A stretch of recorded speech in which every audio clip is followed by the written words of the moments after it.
This conference will now be recorded. Okay, so quick catch up for the recording then. I was just going through some of our news. James Memorial is going live on, or has gone live on July 29th, Henry County coming up on August 19th, and we are doing a sort of cataloging freeze for all deletions and merging during that time. Again, the consortial cataloging position has been posted, and we have a number of good applicants so far. And that position will be covering some of our recertification, our certification, and generally helping out with a number of responsibilities that kind of fall on the cataloging committee right now. Okay.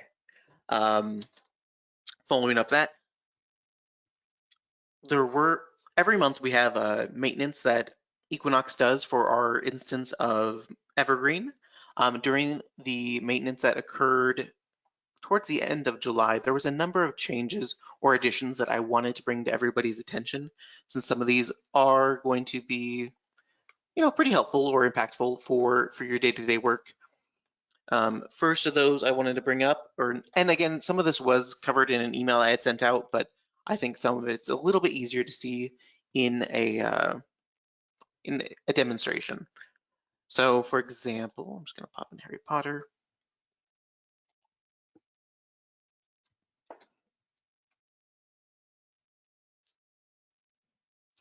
So by default, this the show fewer details button is not checked or clicked on. It's kind of toggles on and off.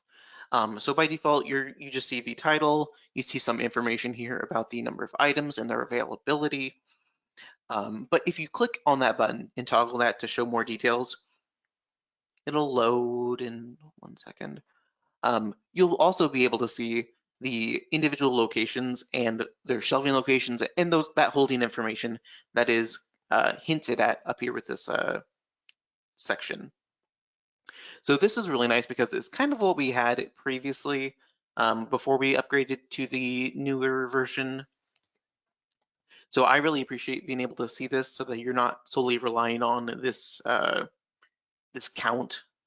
Here you can actually see, which branch it is. If you have multiple branches, you can see the shelving location and the call number.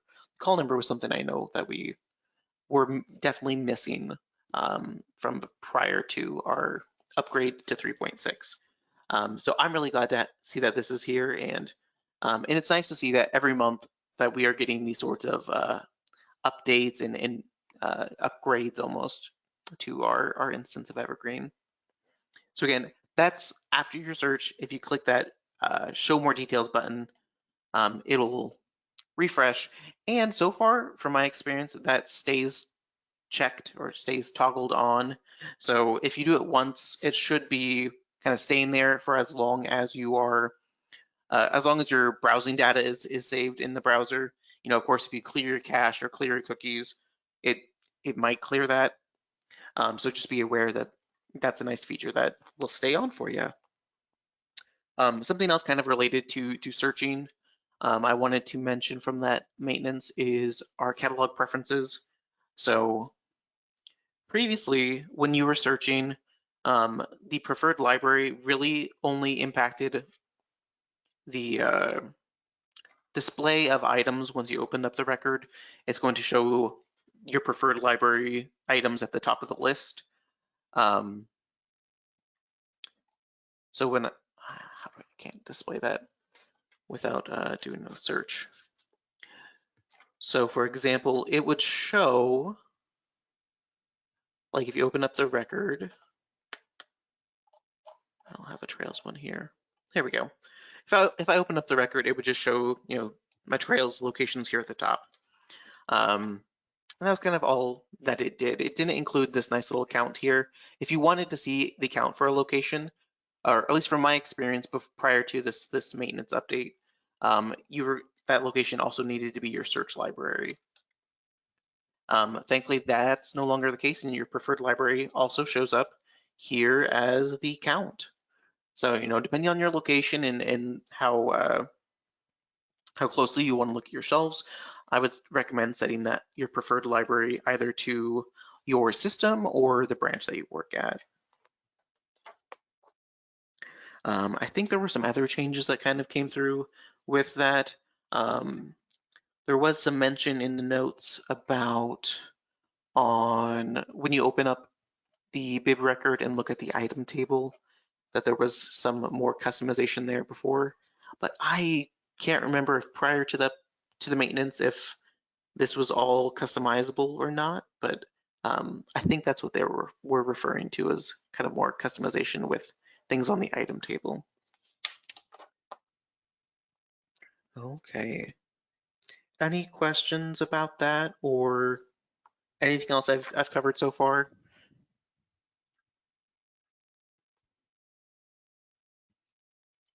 Last month I was really bad about checking the chat, so I'm scanning through that.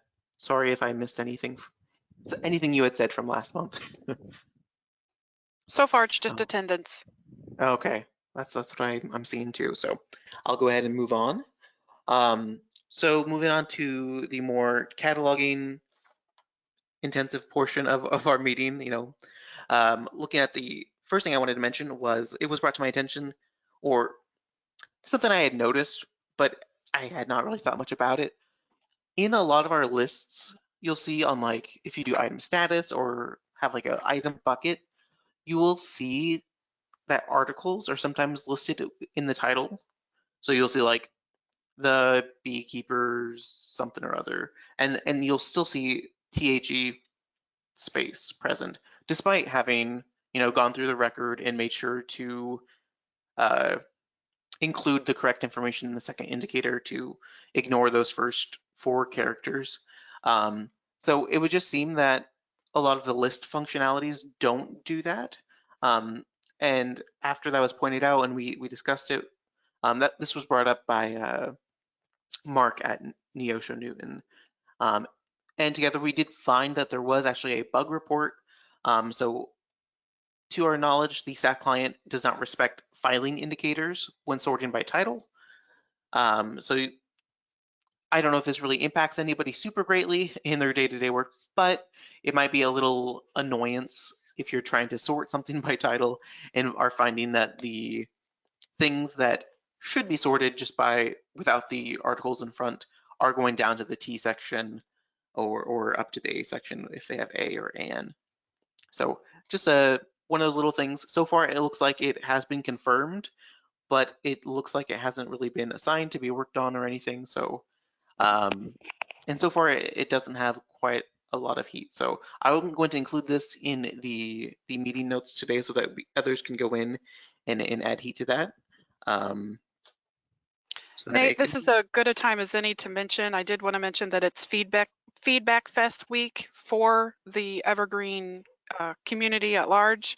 If anybody's comfortable with doing that, there's several cataloging bugs that you can kind of go check out, even if you don't, feel comfortable testing them or whatever. I love how everything is outlined by department and stuff like that in the Feedback Fest spreadsheets and stuff. So I'll send that information out in an email just in case anyone is interested. But it's always good when you settle in and get comfortable if you want to get more involved in the larger Evergreen community. And these weeks are a great way to do that.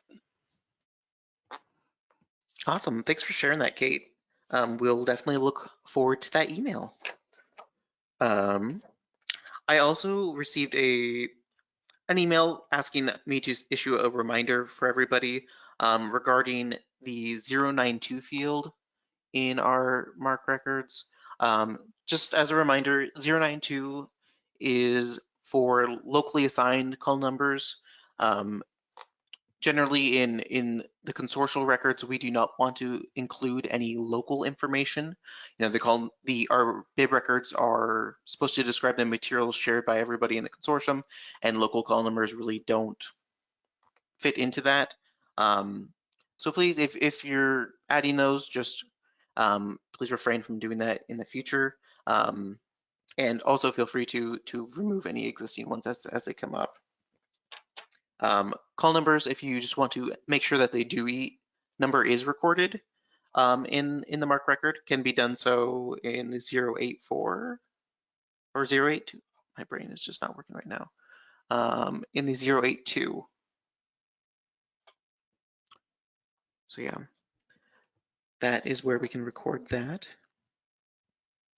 And then lastly, I just also wanted to issue some reminders regarding when to import new bibliographic records. As we are, of course, when we're going through those weeks where we're not supposed to be merging or deleting anything, those are the weeks where we come across all the all the records that you want to merge or delete.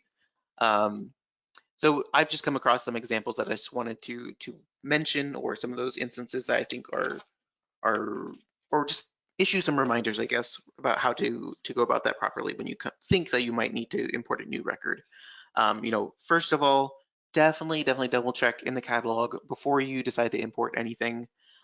Even if you are using the Z3950 feature to import something, please make sure to keep on that local catalog checkbox.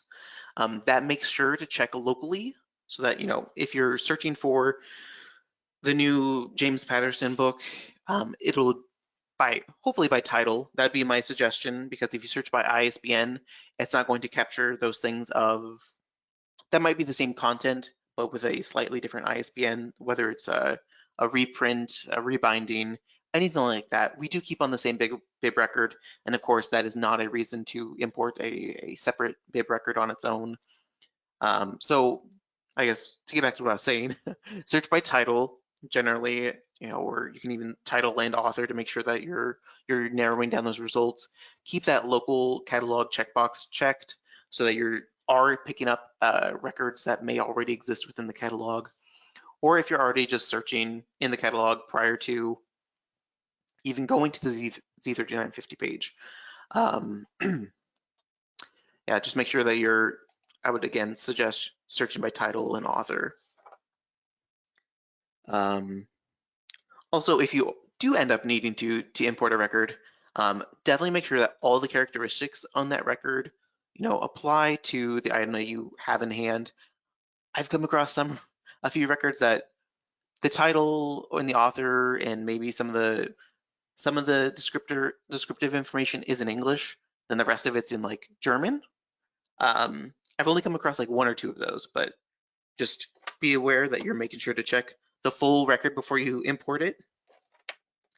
And as you are searching, definitely make sure that you have all of Missouri Evergreen checked, because, somebody else, whether it's a local library near you or not, somebody might have a record for this item already described.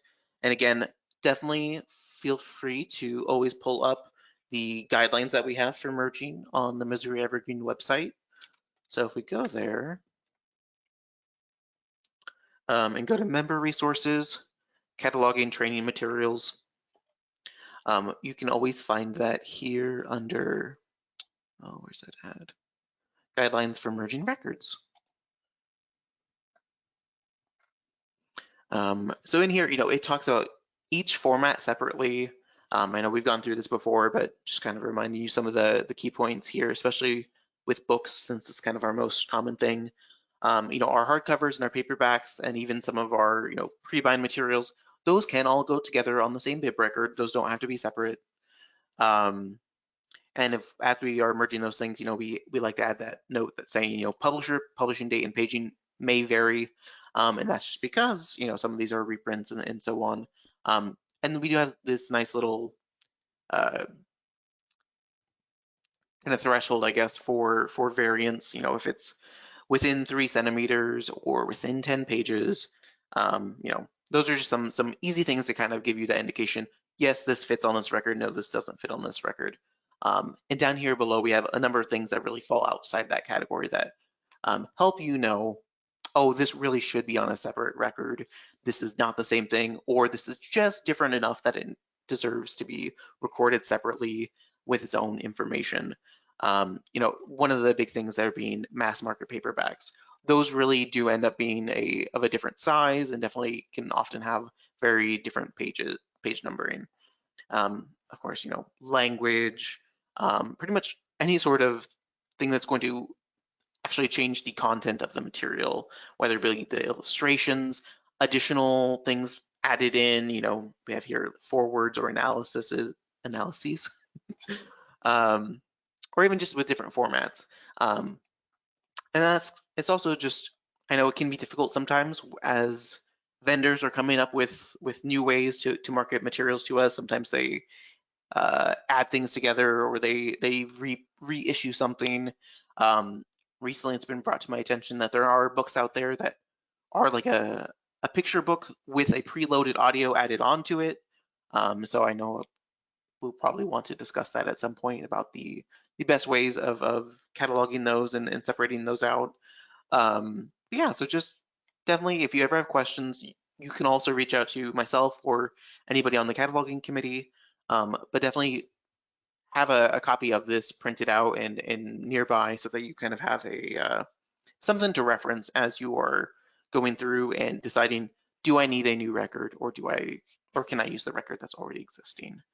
And that also might be of benefit to you as we are having these conversations, usually on a weekly basis, about mismerges and moving our items from one record to another. Yeah, being able to identify when something should be on its own will be instrumental to making sure that we get that done properly. Okay. I kind of moved through our agenda pretty quickly. Does anybody have any questions, particularly about, any of the information that I covered, or any of the resources that I've mentioned, specifically with like the importing of new records?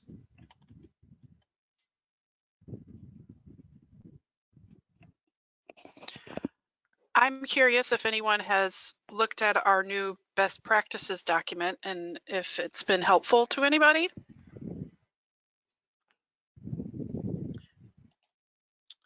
Right, and the best practices document we're talking about is the one that's, again, on our website, and it is under best practices manual. And just as kind of a reminder, the best practices, this is Missouri Evergreen specific. This is how to do specific things in Missouri Evergreen, as opposed to the other training document we have, which is just standard cataloging training. Yes, thanks. Thanks for mentioning this, Kate. I think, yeah, this was released just a few weeks ago, wasn't it? I forgot to put this on the agenda. But yes, the best practices for cataloging document was put together primarily by Ruth Lord from Scenic. She did a wonderful job of compiling all the information that we wanted everyone to have a resource for, to specifically with Missouri Evergreen cataloging. So it includes in here information about when to use the 040, our 049, and our 902. I think that's a great section, especially as we are talking about merging and overlaying and importing records. It talks about all the options that we have to put things in buckets, all the options you have to, of course, how to merge things, deleting things, parts specifically. It talks about how we manage those. So basically, if there's something that's something that you aren't sure about but want to double check kind of before you're sending an email out, this is a great place you can check that. Or this is a great thing for training new catalogers internally. Yeah, so definitely, if you haven't already, give this a look. This might be a very beneficial tool for yourself. It's also on our website. I know I sent out an email a while, gosh, probably a couple weeks ago by now. Yeah, it can be found again here under best practices manual.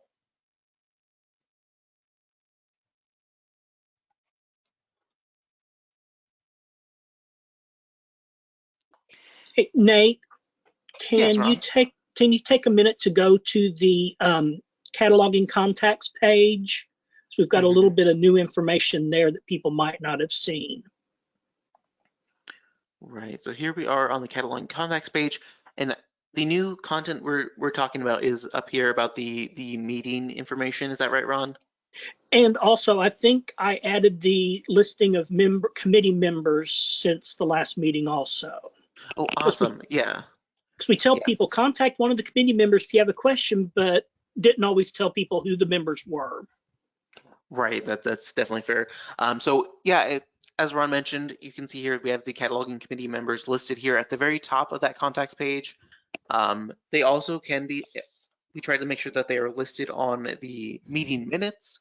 So those should be at the bottom of the meeting minutes as well. So if you ever have that on hand, or again, always come here and you can see that information for who's currently on the cataloging committee. And also, as Ron was pointing out, that we have added up here at the very top information about when those cataloging meetings are held. And some links again to joining the listserv and where you can come back to view those past meetings. So if you're listening to this on a recording and ever want to join us for a live meeting, that information is here. And of course, we try to send out a reminder the morning of, but again, those are the second Monday of every month at 11 a.m. Nate, we have a couple questions in chat. Mm-hmm. So we've got a couple people that are asking about pre-cats. Do we need to clean up any of our pre-cats or do we leave them there forever? Oh, yeah, so our precats, we should, once we are done using our precats, we really should be going through and deleting those. Now, if you ever happen to miss that, we definitely can go through and run a report to identify those. I also recently learned that all of our precats are technically existing on a special bib record. They are all tied to -1 is the TCN. I knew that, but I never knew, I could never successfully bring up the bib record. So that's kind of cool. Huh. But yeah, no, so you can go to -1 as the TCN, and I can see a number of precats that most certainly should not exist at Trails, but they do. So yeah, that's one place that you can go, and you'd be able to go to your holdings view. I think is probably the best place to do that, and identify the ones that are there. For us, we might have way too many, and this might not be the best way to do it, but Yeah, it's going to take a while to load because I bet there's lots of stuff on this. yeah. So a report probably might be a better solution. So we can look at running one of those and getting that out so that people can address the existing ones. Let me make a note of that. Hey, Nate, Yes. can you define precats for people that may not know what that is? Oh, definitely. So a precat or a pre-cataloged item is when you're essentially trying to check out an item to a patron and Evergreen does not identify or cannot identify the item based off of its barcode. The barcode does not exist within our database. So what it does, so let me go to my account to kind of show you what it does for you, or does for us. So I just put in a random string of characters. It doesn't recognize that barcode. So maybe to you it is a valid barcode, but maybe it's not associated with an item. Maybe that item was deleted or something of that nature. It would pop open this window and say, no, please, we want to give this item to our patron. Can you identify the item's title, its author, the ISBN? And then it needs a circ modifier because the circulation modifier tells Evergreen how to treat this item. You know, it's being checked out from Trails and should be behaving like a book or should be behaving like an ILL. Generally, my library uses this with our ILL items. You know, or non-Missouri Evergreen ILL items to make sure that everyone's on the same page. So if we get something from Kansas City Public Library, it's obviously not in our system, so we generally use that ILL number as its barcode, and then because it doesn't recognize that ILL number as a valid barcode in Missouri Evergreen, it wants us to enter in information. So we generally put in the title and /ILL and try to fill out this information. And then as it comes back, we will check those in and try to delete those precats at that time. And if that somehow gets missed, or if precats are being created at other locations or in other situations, those might not be deleted regularly. So that is a good question and something we probably should prepare some ongoing procedures for. Can I ask a question, Nate, about precats? Certainly. So we don't use precats, but sometimes we accidentally create them. Like if a staff member's scanning too fast and something misscans, and then a consecutive scan causes it to hit enter and create one. So I'm not sure exactly how to delete them. Do they just delete the way you would delete an item? Yes, you should be able to, once they are in a deletable status, you should be able to go, let me think of an example. Like I know if you accidentally create one, like if I just put period 1, 2, 2 and put in that information, and I'm going to treat it like an ILL and do precat checkout. I would be able to see down here that there's this precat checked on my account, or if you somehow missed it until later, you could go to items out and see that this random item exists out here. So what I'm going to do here so that I have the item open before I remove it from the account, I'm going to click on the link here to that barcode that I entered. I probably should have opened it up in a new tab. Let me go back. I can right click on that, open link in a new tab so that I now have my patrons account open, and I also have the item status open for that item. So I can see that it's checked out. That is not a deletable status, so I'm going to have to check it in. So I'm going to right click on the item and check in. Okay, continue. And then it's going to tell you it needs to be routed to cataloging because it's not cataloged, it's a pre-cataloged item. So I'm going to say okay. And now that that's removed from the patron's account, you can't really find it unless you know the barcode, which is why I opened up item status with that barcode prior to checking it in. Of course, you could always write down the barcode if that's an easier process for you. But so once I have that back open in item status, I'm going to go to my list view. I'm going to re-enter it, I guess, because it still thinks it's checked out, or it appears as checked out. So if I enter that information, I can see that it's currently in cataloging status. That should be deletable. So I'm going to go ahead and right click on it or go to the actions menu and find delete items. So if that accidentally happens, writing down the barcode before you check it in, or documenting it in some way so that you can then later on go to item status to delete it is probably the best way to handle that. Okay, and then if we wanted to also, just to make sure we didn't have any since we don't use them, I could go to that -1 and just load our library's item table, or? Yes, theoretically, I think Kate made the point earlier that there might be a lot on there since I don't think we've all been managing that very closely. So I don't know how long it would take for it to load or if it will load because there's so many, especially at trails. Like I know Right. just looking at the item table that it looked pretty lengthy from there. So Okay. yeah, but that would definitely be a good place to start without having a report in number. front of you. Okay. Yeah, but there are reports that can be run, maybe to jumpstart. If you know you have a whole bunch, we can maybe, share a report that would help with that. Because thinking about this, I think we might have quite a few, and yikes, I think I probably should run a report soon. Thank you, Nate. Yeah, no problem. Kate or anyone else who's report minded, would this just come up in a general like collection report if I just did like a list of items belonging to trails? Because it has location set to trails, but is that the owning library? I don't, since it's deleted, we're going to have to kind of investigate this. Yeah. But I know there is a report specifically to find, Oh.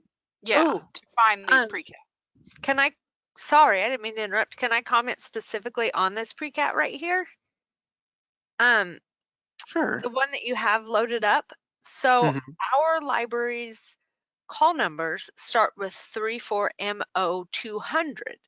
However, if you do not do capital M, capital O, like somebody here has scanned this in without having See, our scanners immediately, so they created a precat of our item because there's no capital M, capital O, and then there's no capital V at the end. Because those are sometimes the problems we have. Like if somebody has caps lock, it will uncapitalize those when they scan them. I just noticed that was like our barcode, only it's not. No, that's a great example. Thank you. Yeah, I imagine that, I know specifically at our library, sometimes our barcode scanners don't pick up everybody else's the coding for their barcodes. So some of our staff have to hand type in some of these, and I'm guessing that's exactly what happened here. Is they hand typed it in and it wasn't capitalized and it just didn't recognize it. And so instead of questioning it, it looks like our staff member just created a precat. Okay. Yeah.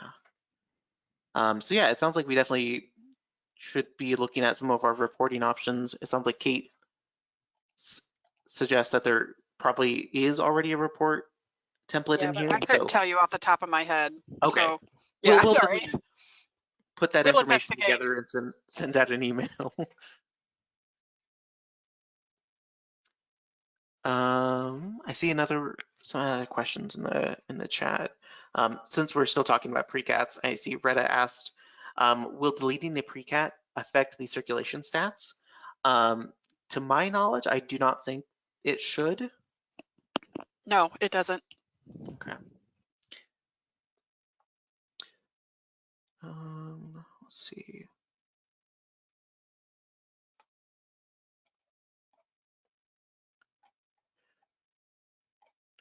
I see a question in here asking about creating an area for local authors who are self-published. You know, how do we create a MARC record for them? If you need to create a brand new MARC record and it does not exist anywhere else, whether it's in Missouri Evergreen or anywhere that is accessible through the Z3950, you can create a brand new MARC record. Of course, you know, after double checking that record does not exist, under cataloging, you can go to create new MARC record.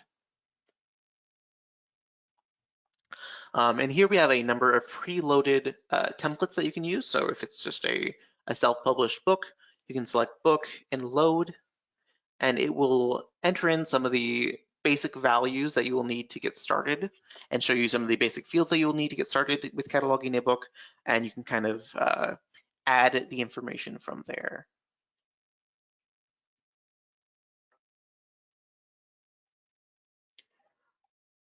And information on that also can be found in the best practices manual.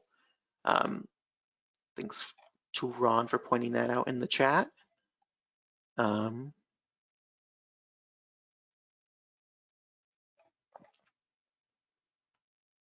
I see a question in the chat asking about deleting precats with a new library coming in. So those precats are just items.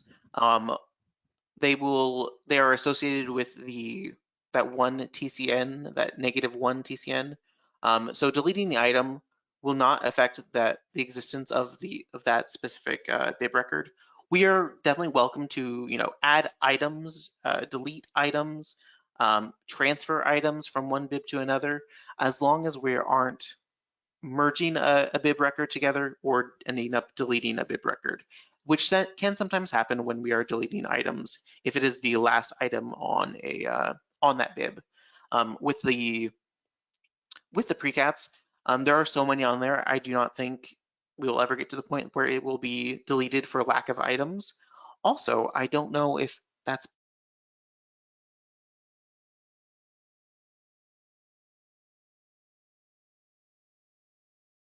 possible because of how it exists within Evergreen, since it's like the designated.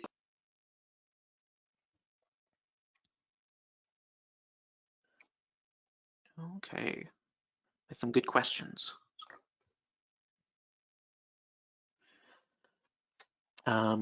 Any other questions? Otherwise, I think that is all I had for today. Just a quick reminder for all the attendees to put their name and library in the chat so we have a record.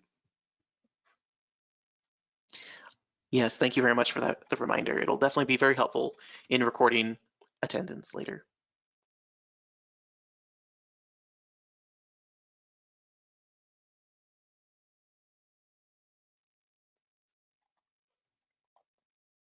Awesome. Well, if there's none, thank you all for joining us today, and thanks for all the good discussion. Again, if you ever have any questions, definitely feel free to reach out. Thank you, and have a good day. Thanks, Nate. Thanks, Nate. Yep, see ya.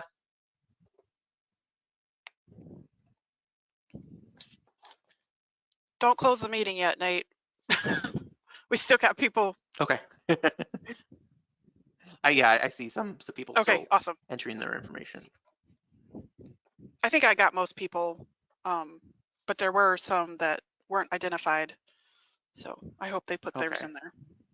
Yeah. Yeah, I know it just can be really hectic trying to, participate in the meeting and try to record everybody's name. Yeah. And so I really No, think, that's definitely easier. I like the thought of doing that.